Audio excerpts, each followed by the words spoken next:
I won't be the first one to admit this, but it's not always convenient to talk to Google Assistant by voice on a speaker or on your phone. Well, in today's video, I'm going to show you a brand new application called Action Blocks that Google has released to interact with the Google Assistant in a brand new way. Let's get started. Play cat videos on YouTube.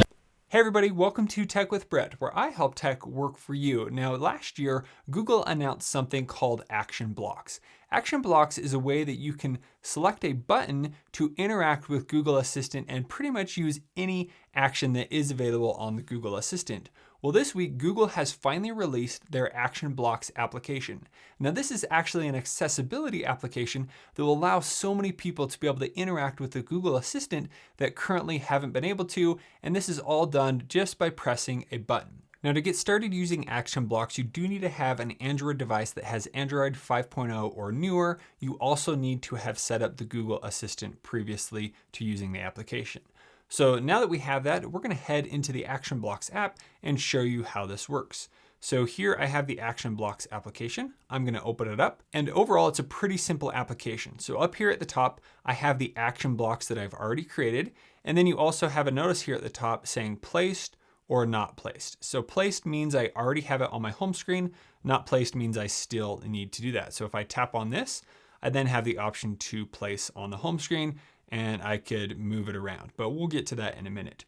Let's go ahead and create a new action block. So here I have create new action block, and then it shows all the different things I can do with my Google Assistant. So pretty much anything you can do with Google Assistant, you can create an action block for. So if we look down here, we have the option for make a phone call, start a video call, send text message, play video, play music, set alarm. Then down here we have create custom actions. So you could type in anything into Google Assistant and then it would do that action. Down here we have some more options. Here we have create reminder, open app, open calendar, get directions, set temperature, turn on lights, or turn off lights. So really a ton of things that you can do with the Google Assistant. So pretty much anything you would use the Google Assistant for, you can make an action block for. So let's go ahead and set up an action block. So let's make a phone call. So when I tap on there, here it's automatically populated call mom. You can also tap down here and it's going to show you some other examples of what you could use this call action for. So we're going to set this up to call my mom. Down here, I have the option to always speak aloud. So this is going to say what you have for the action, and then it's going to perform that action. And then down here, we have the option to test the action. So you can make sure that it's working properly before you create the action block. So let's go ahead and test the action, give my mom a call. Call mom. Calling mom. So there we heard the command, and then we heard Google Assistant respond. Here it called my mom. Hello. Just called to say, I love you. I love you too. Okay, bye. Bye. So there that action worked. So now I need to select return to action blocks. And now it's asking, did this action do what you expected? And yes, it performed as expected. And then here I can select next. Now, if you don't want it to give that command, I don't want it to say call mom. So I'm going to uncheck the always speak action aloud. And then I'm going to select next. Now we have the option to choose what our block actually looks like. So here it did a default image for calling.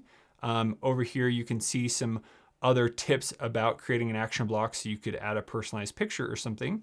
And to change that picture, you select the pencil right here. And now you have the option to choose from your library. You could take a picture with your camera, or you could actually open the symbol library and choose a specific option. So here are all the options that are available in the library. I think there's actually a few more that aren't showing because those are different action blocks they show up in. But we're just going to go ahead and keep the call action block right there. And then we can give it a name. So this is what it will be labeled on the home screen. So I'm going to make a label called call mom. We select save action block. And now it's giving us the option to save to the home screen. So I'm going to select add. It has been added to the home screen. So now I can actually go over here onto an empty space on my home screen, and there's my action block. So I can actually adjust this widget. So I can long press and you'll see the blue box pop up around the outside, and I can make this as big as I want or pretty small. So I can make it as small as an application, but I kind of like that size. It looks really well. Now, if I want to interact with it, all I need to do is tap. It will then go through the action of activating Google Assistant and calling mom. So that's how you create an action block. Now let's go ahead and make a few more. So I want to make an action block where I can just press a button, it turns on all these lights, and then I can press a second button to turn off all the lights here in my office. So we're going to head into the action blocks, create an action block, and since I'm going to actually use a Google Assistant routine, that option is not available here. So all I need to do is select Create Custom Action. So here I just need to type in the routine. So one of the routines is let's get started. And then I'm going to uncheck Always Speak Aloud. If I wanted to, I could test the action, but I'm not going to test it. I'm going to select Next. And then I'm going to choose an image. And I actually have a picture that I've taken of my office. So I'm going to go in here. I'm going to choose that picture that shows my office all set up. And then I'm going to name this the same thing as the routine, add it to my home screen. And now I'm going to go ahead and create the second one where it turns off all the lights. And for this routine, it's called I'll Be Back. Skip testing, choose a picture, choose for my library. Here it has the lights and the TV off. Save action block, add it to the home screen. And now if we go over to the page over here, you can see I have those new action blocks. So I'm going to just organize these a little bit. There you can see the pictures orient properly after adjusting it. So now I have these two different action blocks. So let's go ahead and test them out. So since the lights are already on, I'm going to test the I'll Be Back routine. So after tapping on it, there it activated the routine. You can see every single light turned off. So now we're going to select the one called Let's Get Started. It's going to activate that routine and turn on all of the lights as well as the TV in the back. Now, because I've already created that routine, that's why it was able to do that. So here you can see just after a few minutes, I've already filled up quite a few action blocks of things that will just make life so convenient. Some of the other action blocks here I have are to close the blinds in my kitchen, or I have this one to start playing music, or I can turn off the family room lights or turn on the family room lights. So really a ton of things you can do. Now here you have the option where it says not placed. So if I want to place these onto my home screen, I just tap on it, select place on home screen. It's then going to create that home screen widget. Now if I go to that page, here you can see it has that option to play the music. And there you can see the lamp off is there. Here's the lamp on. So if I want to reorganize these, just like any other widget, I would long press, move over, and then there I can do lamp off and lamp on.